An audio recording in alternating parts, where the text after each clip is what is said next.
The first ever High Limit season is done. We'll talk champions, some numbers, and what's ahead for High Limit's future. Plus, the Chili Bowl adds purse money and updates on the Short Track Super Series and POWRi and Xtreme Midgets. Let's go.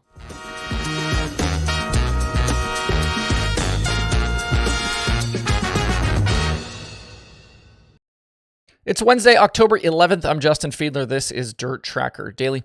The inaugural High Limit season is in the books, and despite Rico Abreu leading all 40 laps en route to his fourth win of the season and third in 4 races, Kyle Larson was crowned the series champion last night. Lincoln Park got pretty technical, had a nice curb, and you'd expect guys like Rico and Larson to shine on that type of surface. Larson needed to finish 6th or better, and that's what he did. He charged to the podium late after starting in the 7th spot. He actually ran 2nd in the closing laps, but got nipped by Tyler Courtney right at the end. The final margin in the standings was 7 points between Larson and Rico. Young Money still has not finished outside the top 10 in any high limit race, going back to the first one in 2022. So $23,000 to Rico for the win, plus another $20K for finishing 2nd in the championship. So $43,000 last night, not bad. Larson bagged $30,000 for his title win. Looking back over the 12 race history of High Limit, 194 drivers have competed with the series. They started this first season with an insane 26 full-time drivers declared, but as of last night, just 6 had attempted every event. They were Larson, Rico, Corey Eliason, Chase Randall, Ryan Timms, and Dusty Zomer. And I believe the POWRi Motorsports car was at all of them as well, between Anthony, Justin Sanders, and Lance DeWeese. It was not shocking to see Larson pick up the title, as this schedule was really put together for him to run a somewhat full season in a sprint car, if you want to call 11 races a full season. Midweek shows fit perfectly with his other racing, and the tracks were basically handpicked by him and Brad. Regardless of where you stand on that, though, this first year with High Limit appears to have been a pretty big success. It's my understanding that all of the High Limit events, except for maybe one, made money. So that's always good. And now that the racing is done, though, don't expect High Limit to disappear from the headlines in the coming weeks and months. Regardless of what we've seen and heard from the All-Star folks publicly, the rumors persist that a deal between Tony Stewart and Brad and Kyle is still on the table for High Limit to acquire the series. The All-Stars getting absorbed would clear out some of the schedule hurdles and make it easier for High Limit to lock in some dates for their larger national tour next year. It would also be a consolidation for Flow Racing on the streaming side. It would mean just one 410 sprint car series to focus on in 2024 instead of possibly 2. One thing I'll be curious about here is where these midweek races fit for next year.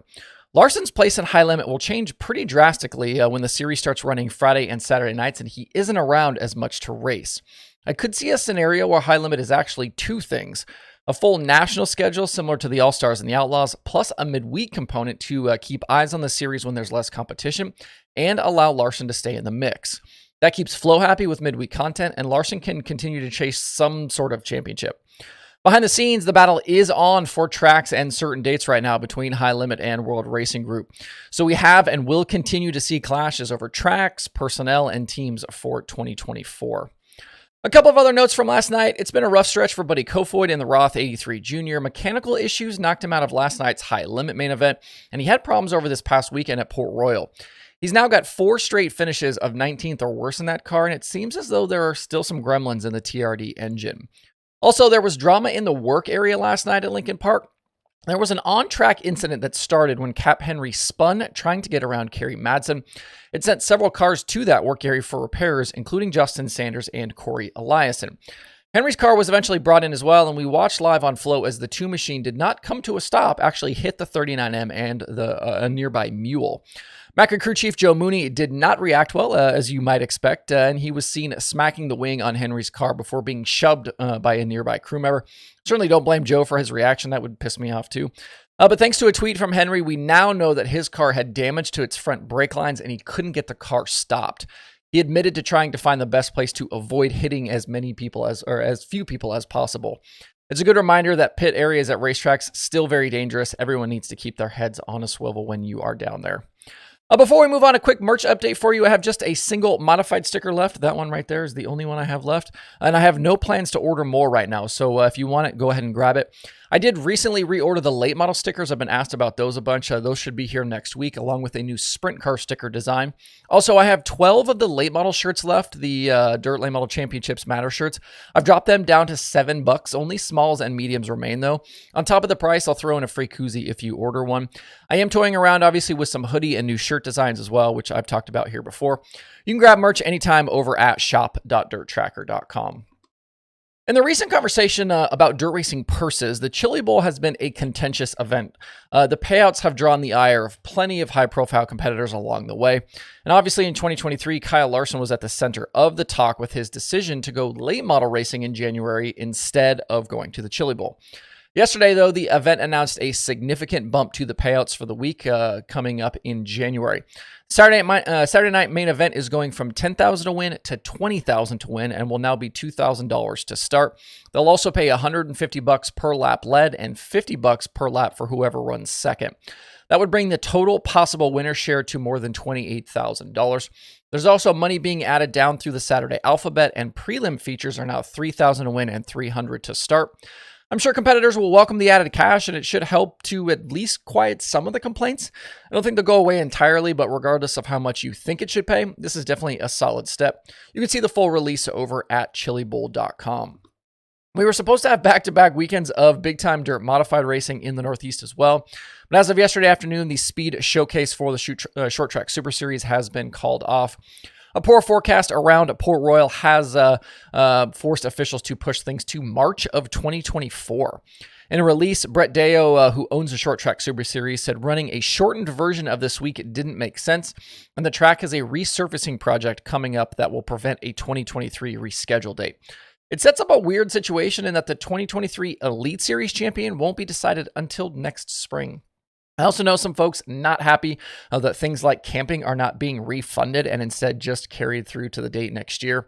With the event being called off, I'm also assuming the rest of the racing at Port Royal is off this weekend as well, although the release does not mention anything about Friday's 410 Sprint Car Show. Lincoln's Saturday 20,000 to win show is still on at this moment, but I think that could change in the coming days. The forecast not looking good for Central Pennsylvania. For the midget fans out there, we are going to settle a pair of championships this weekend. The POWRi season wraps up basically in conjunction with the end of Xtreme Outlaw. POWRi gets things kicked off tonight at Creek County, and then Thursday through Saturday are co-sanctions with Xtreme at Port City and I-44 Riverside. With POWRi, Ken McIntosh looks to be on his way to that National Midget Championship with Carter Sarf and Corbin Ruschenberg in tow. Ruschenberg had spent much of 2023 driving for Mount Stout Motorsports, but starting this weekend, he's shifting over to run a car prepared by Tanner Thorson. On the Xtreme side, Jade Avedissian enters the final weekend leading the standings by just 11 points over McIntosh, with Gavin Miller and Zach Dahm both still very much in play as well. This could be a slugfest all weekend between those four drivers. Of the four, Dom really seems to have the momentum right now. He's got 10 straight finishes of 8th or better. That includes 2 wins. He's been incredibly strong since joining up with that 7U team. And we'll see if McIntosh is better moving over to the Chad Boat car for the rest of the season. The whole weekend is live on Dirt Vision if you want to tune in. That includes tonight's POWRi only show at Creek County. In Dirt Racing Podcast Land this week, there are a bunch of new episodes to check out. Winged Nation has Zeb Wise, Brian Brown, and Rico Abreu. Open Red has Jade Avedissian and Ken McIntosh, like we just talked about, talking about their Xtreme battle. Passing Points has Alan Staley. Dirt Tracks and Rib Racks has Ricky Peterson. Hoagie's Garage has Dylan Waxdall. Do Much on Dirt has Jacob Todd, and there are new episodes of The Dirt Reporters, The Dirt Nerds, QuickTime, Dirt Track Confessions, and Dirt Track Weekly. I do have a new addition this week as well to the podcast page. The Turn 2 Terrible Show is now available on the site. They do podcasts and live shows around the dirt racing scene in central Pennsylvania. They've actually got Ashley Capetta from their most recent episodes. You can see all these shows and episodes over at DIRTRACKR.com/podcasts. That's it for today's daily. DIRTRACKR.com is your place for the streaming schedule, updated news throughout the day as well. So make sure to add it to your list of daily internet stops. Hope you guys have a great Wednesday out there. We'll see you right back here tomorrow.